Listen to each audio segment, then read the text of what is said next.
Thank you, Mr. Speaker. Let's all be honest with each other. We are here today, right now, because of anti-Semitic rhetoric from one member of this chamber said again and again and again. We would not be on this floor right now otherwise to discuss this topic. If that member was a Republican, that member's name would be in this resolution, and this resolution would be all about condemning anti-Semitism, and it would be done so forcefully. Boy, it's really hard to argue that. If you're really going to be fair and rational about this, Lee Zeldin, local guy out of Long Island, see him an awful lot on Fox News. He's exactly right. So with that said, here's our guy, love this guy, dear friend, host of MTP Daily, 5 p.m. every afternoon on MSNBC, and of course, Meet the Press. If it's Sunday, it is Meet the Press. NBC Sundays, and if you don't know this, not everybody knows this about Chuck, and maybe he doesn't want them to, I don't know. But the truth is that much like myself, Chuck Todd is a very proud Jewish man. Very proud Jewish man.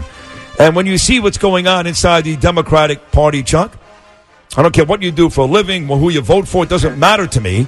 You cannot be okay with it and or happy about it, bottom line.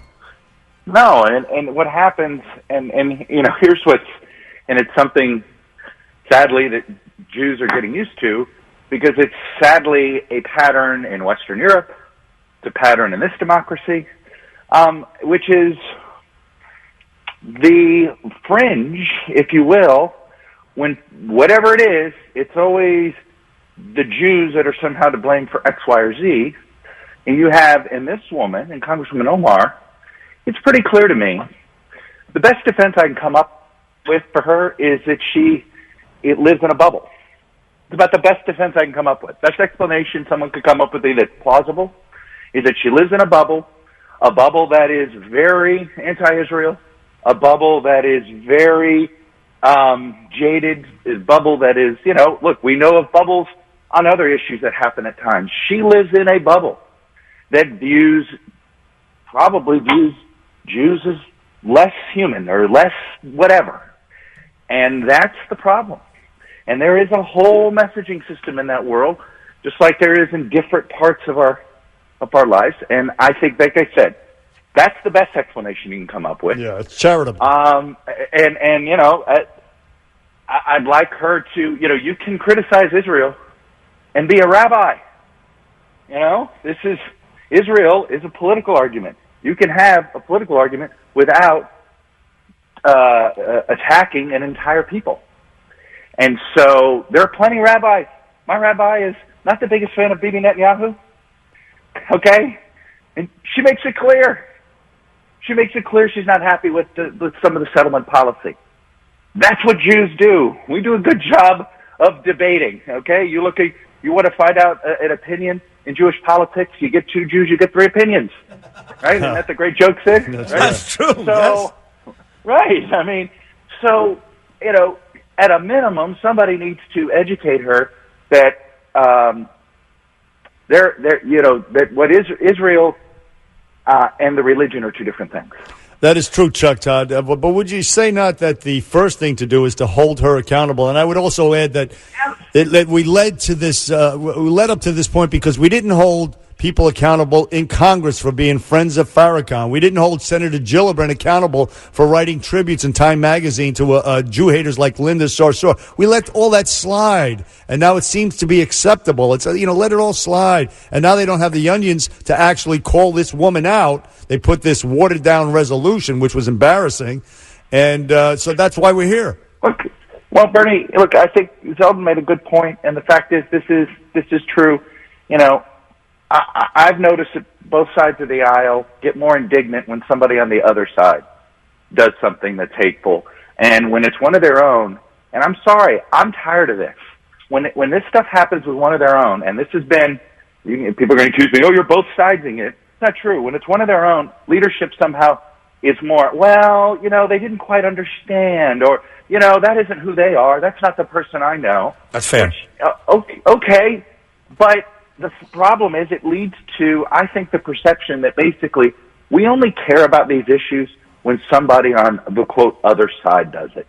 And this is becoming a very bad pattern in our politics. And it's, come on, it's very repetitive now.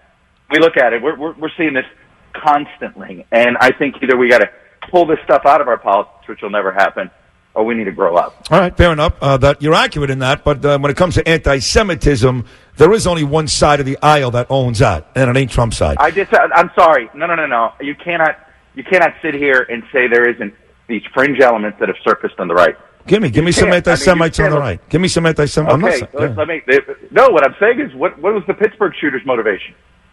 No, I get that. I'm saying it's a right-wing ideology. What I'm saying is the fringe right-wing ideologies and fringe left-wing ideologies agree on one thing. They hate the Jews.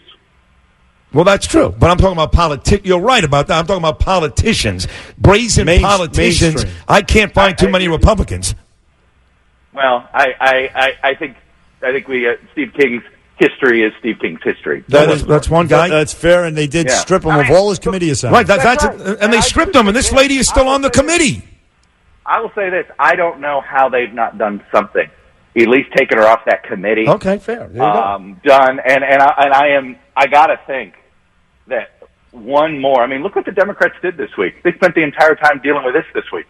You know, in some ways they were handed different gifts, and just in the same way, they stepped on that by having their own fight about this. Well, so, they sat here all week long. They're going to have and then by the time they wrote that resolution, did you read that resolution? Yeah, it was a joke. It was sort of absurd. It was a joke. It was like a parody. Yeah. I mean, there was, unfortunately though, I noticed they're allowing puppy haters.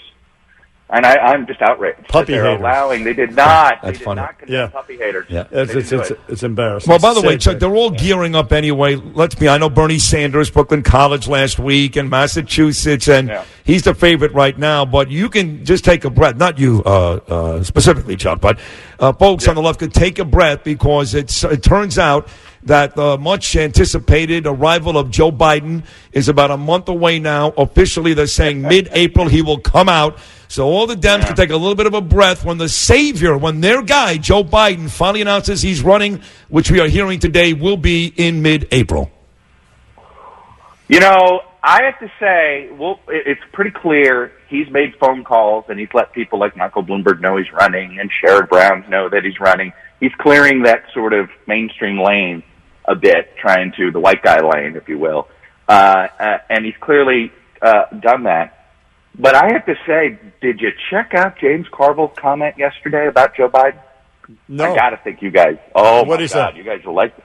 He said, the only institution in the world that's led by 80-year-old people is the Roman Catholic Church. Oh, wow. So, listen, I'll tell you something. Wow. Chuck, you're just sitting there, you're like, wait a minute, what happened?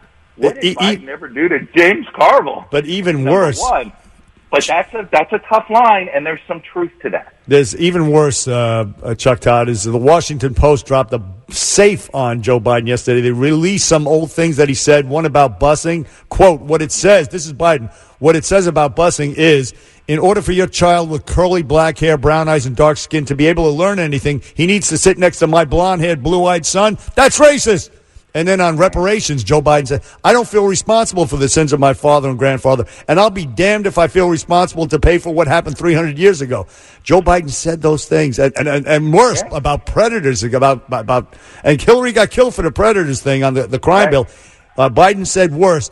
I think that's problematic for him in a big way. I do, too. I think it's death by 1,000 cuts.